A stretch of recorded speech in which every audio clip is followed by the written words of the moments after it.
Pernah nggak sih Bapak Ibu, para guru, atau siapapun yang lagi nonton, ngerasa anak-anak zaman sekarang tuh kok beda banget ya? Nah, bahasan kita kali ini pas banget buat Anda. Kita akan kupas tuntas sebuah generasi yang tumbuh di dunia yang mungkin nggak pernah kita bayangin sebelumnya. Generasi Alpha. Mereka ini anak-anak yang lahir pas teknologi lagi gila-gilanya. Pertanyaannya kelihatannya simpel, tapi sebetulnya dalam banget. Kita semua udah siap belum sih buat ngebimbing mereka? Yuk kita cari tahu bareng-bareng. Oke, kita mulai dari bagian pertama ya. Sebelum kita ngomongin masalahnya, penting banget buat kita kenalan dulu. Siapa sih sebetulnya mereka ini? Inilah generasi Alpha, para penduduk asli abad ke-21. Jadi istilah ini dipopulerkan oleh seorang demografer, Mark McRindle. Generasi Alpha itu ya mereka yang lahir dari tahun 2010 ke atas. Nah, yang bikin mereka spesial banget apa coba? Mereka itu generasi pertama loh yang dari melek mata pertama kali udah kenal sama yang namanya smartphone, internet, bahkan AI. Coba deh bayangin, buat mereka dunia digital itu bukan hal baru. Itu udah kayak udara yang mereka hirup setiap hari. Lingkungan alaminya mereka. Tapi ya itu dia, lingkungan digital ini tuh kayak pedang bermata dua. Potensinya sih luar biasa, tapi tantangannya juga gede banget. Kita mulai dulu dari dampak yang ada di dalam diri mereka ya, yaitu overstimulasi.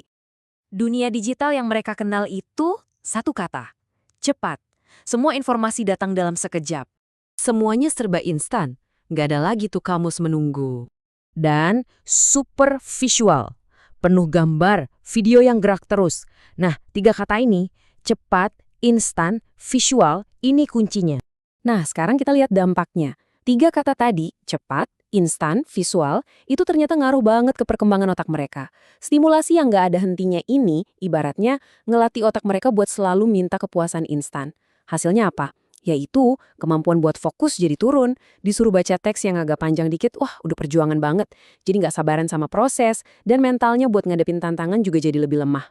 Ini jadi PR besar loh pas mereka masuk ke sekolah-sekolah kita yang seringnya, jujur aja, belum siap sama cara belajar mereka. Oke, sekarang kita geser ya. Dari dampak ke kognitif kita lihat tantangan sosial dan personalnya. Ini bisa dibilang adalah krisis koneksi yang nyata. Gini deh, pas ngobrol di chat atau video call ngegantiin ngobrol langsung, ada sesuatu yang hilang. Sesuatu yang penting banget. Kemampuan ngomong, negosiasi, bahkan cuma buat baca ekspresi muka orang lain. Itu semua jadi tumpul. Empati, kemampuan buat bener-bener ngerasain apa yang orang lain rasain, jadi melemah. Kenapa? Ya karena layar itu nggak akan pernah bisa gantiin koneksi manusia yang asli. Akibatnya, mereka jadi lebih fokus ke diri sendiri, jadi individualistis, dan ya pintu buat cyberbullying jadi kebuka lebar banget. Dan slide ini nunjukin bedanya dengan jelas banget. Interaksi virtual itu emang enak, nyaman, cepet. Kita bisa nyaring apa yang mau kita tunjukin. Kelihatan sempurna gitu kan. Tapi kalau ketemu langsung, wah itu beda cerita. Jauh lebih kompleks. Ada bahasa tubuh, ada intonasi suara, ada nuansa perasaan yang nggak bakal ketangkep sama stiker atau emoji. Nah, inilah gymnya kemampuan sosial kita. Tempat kita ngelatih empati dan skill komunikasi. Tantangan selanjutnya, ini dalam banget nih.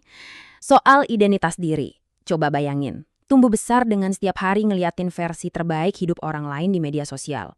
Secara nggak sadar, mereka jadi terus-terusan ngebandingin diri. Ujung-ujungnya mereka jadi haus validasi dari luar. Likes-nya berapa, yang nonton berapa. Tekanan kayak gini, ini langsung banget nyiptain yang namanya kecemasan sosial dan krisis percaya diri. Jadi kesimpulannya gimana? Semua faktor yang tadi kita bahas, itu muaranya ke satu kalimat yang jujur cukup menohok ini. Fenomena ini bisa ngebentuk identitas yang rapuh. Identitas yang gampang goyah dan butuh banget pengakuan dari luar biar ngerasa berharga. Oke. Setelah dengar semua tantangan tadi mungkin kita jadi agak pesimis ya. Tapi, tunggu dulu. Justru disinilah bagian paling penting dari obrolan kita. Kita mau bahas jalan keluarnya, potensinya. Karena generasi baru ini jelas butuh pendekatan yang baru juga. Dan ini tolong digarisbawahi ya, mereka itu bukan generasi bermasalah. Penting banget buat kita ingat ini. Generasi Alpha itu bukan problem generation. Mereka cuma generasi yang lahir di dunia yang total baru dengan aturan main yang udah beda banget dari zaman kita dulu. Terus, gimana dong cara kita ngebantunya? Ada 4 pilar utama nih yang harus kita pegang. Pertama, literasi digital yang sehat.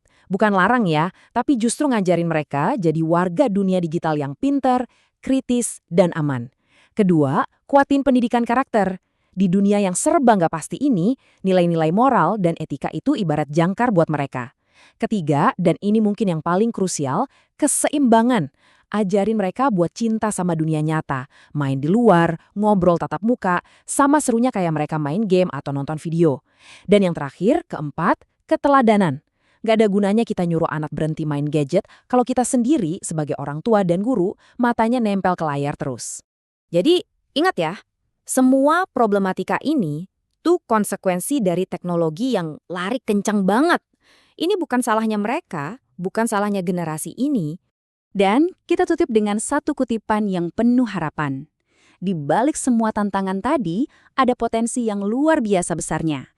Kalau kita bisa ngarahin dengan benar, kedekatan mereka sama teknologi itu justru bisa bikin mereka jadi generasi paling adaptif, paling kreatif, dan paling inovatif yang pernah ada dalam sejarah manusia. Luar biasa kan? Nah, jadi saya tinggalin teman-teman semua dengan pertanyaan ini ya. Ini bukan lagi soal mereka, tapi soal kita.